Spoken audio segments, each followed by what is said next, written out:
पुराने समय की बात है। एक देश पर एक नवयुवक और अत्यंत समझदार राजा शासन करता था।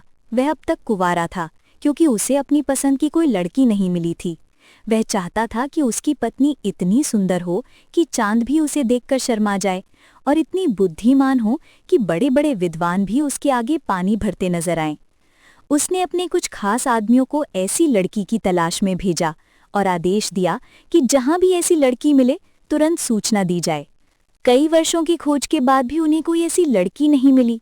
जो लड़कियां अक्लमंद होतीं वे अत्यधिक सुंदर नहीं होतीं और जो सुंदर होतीं उनमें समझदारी की कमी होती। राजा चिंता में रहता कि उसके बाद उसकी राजगद्दी का वारिस कौन बनेगा। एक दिन एक मंत्री ने सुझाव दिया कि महाराज गरीब आदमी का भेष धारण करके नगर नगर घूमे, शायद कहीं सुयोग्य लड़की मिल जाए। राजा को ये सलाह पसंद आई और वह पैदल ही महल से निकल पड़ा। नगर के बाहर उसे एक किसान मिला जो अपने गांव जा रहा था। राजा ने उसे राम राम कहा और किसान ने भी अभिवादन किया। राजा बोला, भाई पैदल क्यों चल रहे हो? आओ मेरे साथ सवारी कर लो। किसान ने उसे सिर से पांव तक देखा और हैरान होकर बोला, अरे भाई, तुम खुद ही पैदल चल रहे हो, मुझे अपनी सवारी पर कैसे बिठाओगे? राजा ने कोई उत्तर नहीं दिया और दोनों चुपचाप चलने लगे। थोड़ी दूर चलने पर वे गेहूं की लहलहाती फसल के पास पहुंचे। किसान बोला, कितनी शानदार फसल है। राजा ने कहा, हाँ फसल तो बहुत अच्छी है, पर पता नहीं ये कटी हुई है या नहीं। किसान रुककर चिल्लाया, अरे भाई, तुम्हें दिखाई नहीं देता कि ये फसल कटी हुई है या बिना कटी?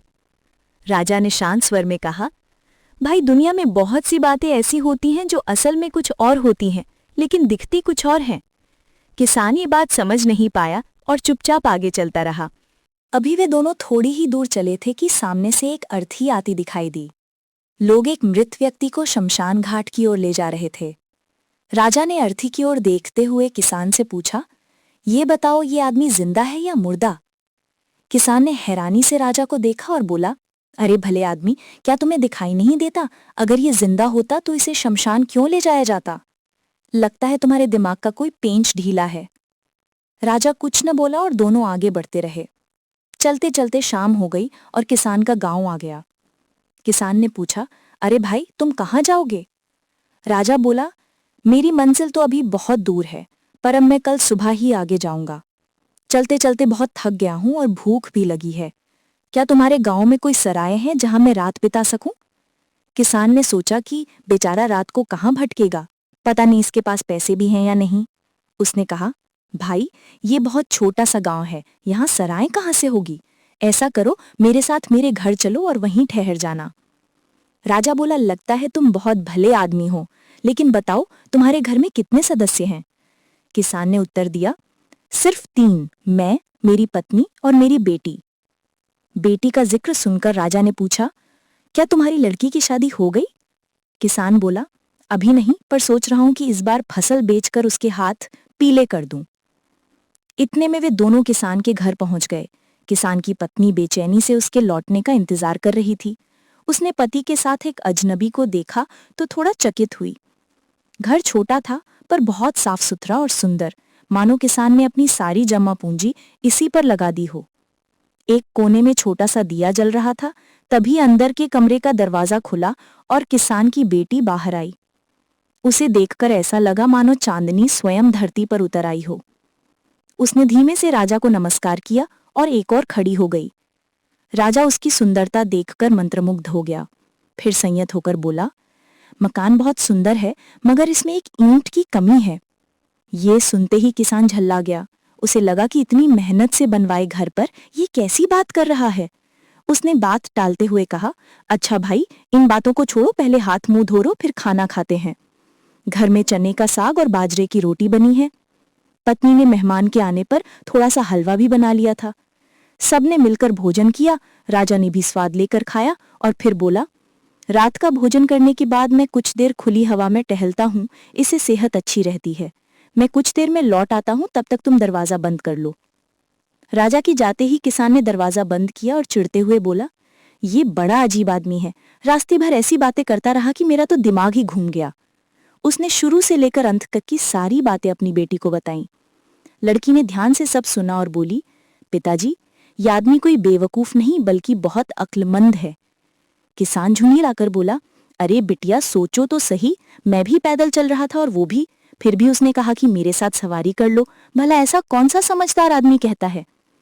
लड़की मुस्कुराई और बोली, पिताजी उसका मतलब सवारी से पैदल चलना नहीं था। जब कोई सफर करता है तो छोटा सा रास्ता भी लंबा लगता है, लेकिन अगर दो आदमी साथ चलें और बातें करते रहें तो लंबा सफर भी छोटा महसूस होता है। वही वो कहना चाहता था कि आओ मेरे साथ चलो, बातें करते करते तुम थकान भूल जाओगे और तुम्हें लगेगा कि जैसे किसी सवारी पर जा रहे हो। किसान हैरान होकर बेटी को देखने लगा और बोला, चलो ये बात तो मान लेता हूँ, लेकिन अर्थी देखकर उसने क्यों पूछा कि ये आदमी जिंदा है या मुर्दा? लड़की ने शांत स्वर में उत्तर दिया, पिताजी इसका भी बड़ा अर्थ है। यदि कोई व्यक्ति बहुत ईमानदार, नेक और लोगों की भलाई करने वाला हो तो लोग उसके मरने के बाद भी उसे याद रखते हैं, यानी वो किसी न किसी रूप में जिंदा ही रहता है। वह बोली कि सच्चे और नेक इंसान लोगों की यादों में भी जिंदा रहते हैं, लेकिन इसके विपरीत जब साधारण लोग मरते हैं तो कुछ ही दिनों में उन्हें भुला दिया जाता है। उसके पूछने का अर्थ यही था कि मरने वाला वो इंसान कैसा था। ये सुनकर किसान हक्का बक्का रह गया।